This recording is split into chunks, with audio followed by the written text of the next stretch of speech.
morning, everyone. Good morning, good morning, good morning. Another fine Wednesday morning here in the city of Philadelphia. I'm your host, James Jackson. Welcome to another coffee break chat. Executive producer, Light Thief Productions, he, they pronouns. And we have a fine show for you this morning. We've got some great guests, and we've got some interesting topics, and let's get into it. We're going to be talking taxes. The 2021 tax season is upon us. You'll be filing your taxes here shortly. You should, if you're a creative like me, a freelancer, you're probably getting a bunch of 1099s coming in the mail. And if you're somebody who is on unemployment, either PUA or PEUC or any of the other unemployment forms that have happened over the course of the year, you're probably also getting another 1099 for that. You're going to be getting your W-2s and other tax forms shortly, and all of those got to go into the IRS, and you should be getting some money back, hopefully. But if you're not, you need to pay them. So we'll talk about all that, and then the fact that the IRS is up a creek without a paddle. We're going to talk about history class.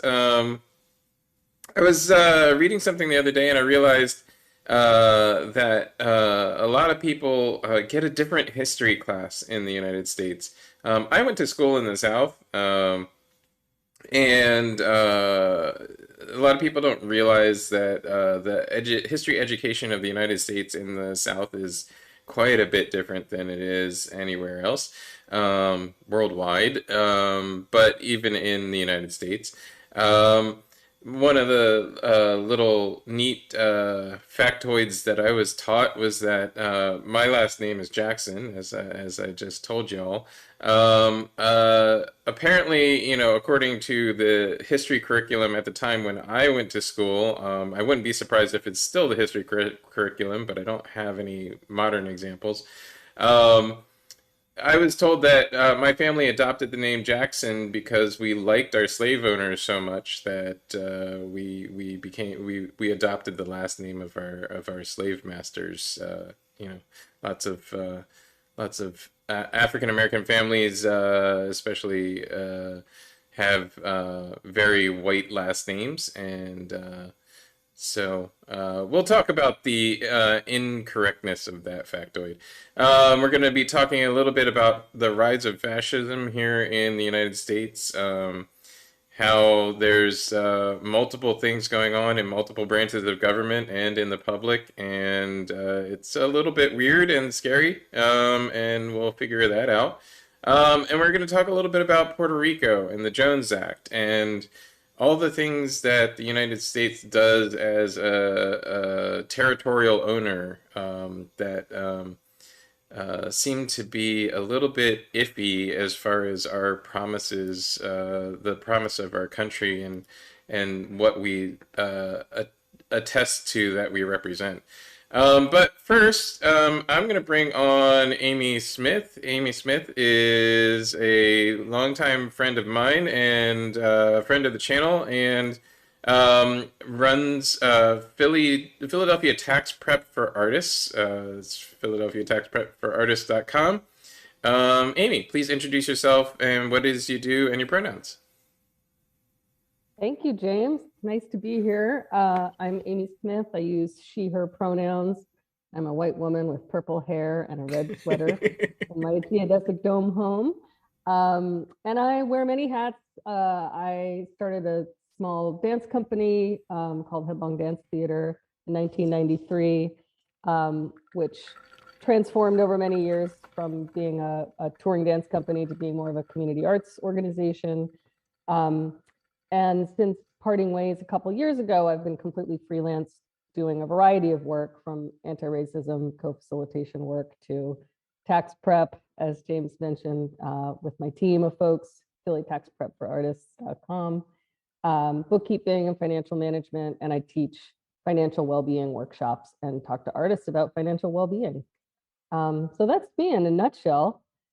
Um, should I just go right into like some things about 2021? Sure, yeah, yeah. Let's get into it. Yeah, the before you go on, I just want to also let folks know one of our regular guests, Ardencia Hall Karambe, doctor of life, I would say, is sitting in the wings, and we'll bring you on later and let you can of course jump in anytime you want. You've done it before, and I'm more than happy to have you. Um, so yeah, but yeah, let's talk about the 2021 tax season. The IRS the other day issued a statement that I found kind of disturbing. Um, let's jump in there. Let's start with that one. Okay, what was the statement? They were saying basically that they were understaffed. They weren't going to be getting everybody's tax returns processed, basically, period. Yes. And yeah. Oh, I know. Yeah, it's pretty nightmarish. So the backstory to all of this pre-pandemic is that Republicans in Congress have been underfunding and trying to, reduce the capacity of the IRS for 15 years, 10, 10, 15, 20 years. And, we can talk at length about what their reasoning is behind that, but it's basically under the guise of small government. But it effectively protects big businesses and wealthy individuals from tax scrutiny and from enables them to evade tax laws. So the IRS has been radically under-resourced for many years, and then the pandemic comes, and well, also let's not forget there was a government shutdown. Remember that government shutdown in 2020 or 2019? Gosh, time. That also really harmed and held up the IRS.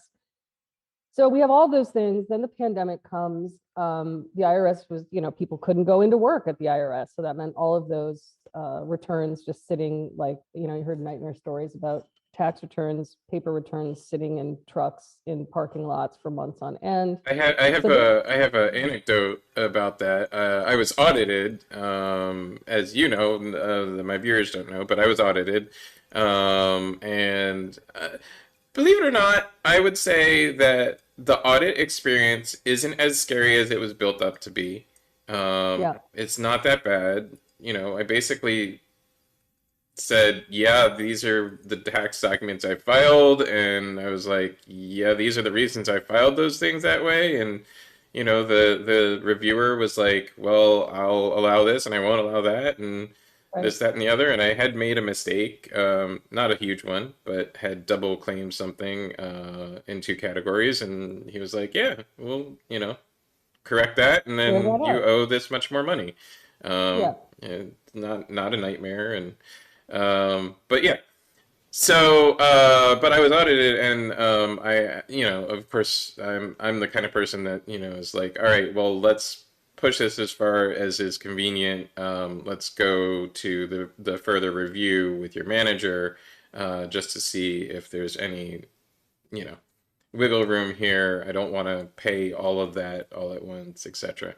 And again, super nice. They're real people. Yeah. They're not, like some Robots. robots or something like that. And the manager was relaying to me a story, because one of the questions was about the deductibility of um, a personal vehicle that's also used for work, and they were disallowing some of the deduction, and I was talking with her about it, and I was like, look, I really literally only drive for work. It's the only reason I drive. I don't have a reason. I live in a major city. I don't have a reason to have a car otherwise.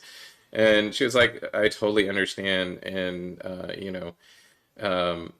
when the shutdown happened, um, she's like, I could not get it through to the upper management why it was impossible for us to follow their directives that caseworkers take their caseload home with them.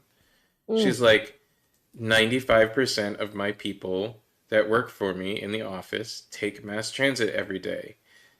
Like 80% of them don't have a driver's license, don't have a right, vehicle. And right, we work in downtown DC. You cannot park next to our building. right, I'm going to have, she's like, I explained it to them, finally got through to them by saying, look, I'm going to have people walking confidential documents through 10 blocks of DC to get to the nearest parking garage. right. And apparently that triggered something, and then they finally figured out another methodology. But yeah. Yeah. Yeah, it's so messed up. Yeah, and that's been my experience too. Is like if you can get someone from the IRS on the phone or talk to a human being, they're really nice people. They just want you to pay what you actually owe. Like they're not trying to trick you or get you to pay more than you owe. It's just they just want to help you file correctly and accurately. Hmm. But it's getting someone on the phone. It's the Well, hard part and then because they're so backed that up. is the other part of that notification is that, basically people's taxes need to be reviewed, and then